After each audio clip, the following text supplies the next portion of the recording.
Est-ce qu'il y a un groupe qui veut changer, de faire ressortir en deux, trois mots ce qui est traduit, ce qui est sorti de vos réflexions, s'il vous plaît? Ah ouais, c'est chouette de réfléchir ensemble. On fera ça plus longtemps la prochaine fois, on fera une journée, je pense. On arrête la réflexion. Vous pouvez restituer avant, hein, si vous plaît. Ou bien, si vous le faites de tête, c'est très bien.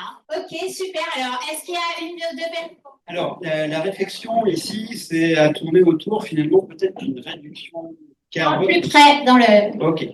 Donc ici, on a mené une réflexion plutôt pour réduire nos émissions, mais par exemple, une des voies possibles, c'est par exemple en sciences, on utilise beaucoup de calculateurs de données satellites.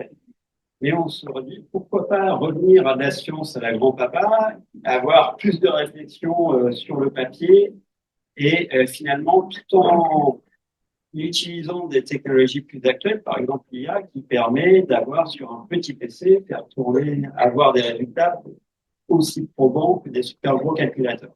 Super, merci beaucoup, bravo à vous. Est-ce qu'un autre groupe veut nous faire partager? Bonjour, du coup la question sur les trois personnes qu'on était, c'était la question du déplacement. Clairement, on ne trouvait pas forcément de solution vu qu'on a toutes des activités où on va au plus près des gens. Au final, on se déplace tout seul dans nos voitures et on râle parce qu'il y a des embouteillages, parce qu'on est tout seul dans nos voitures.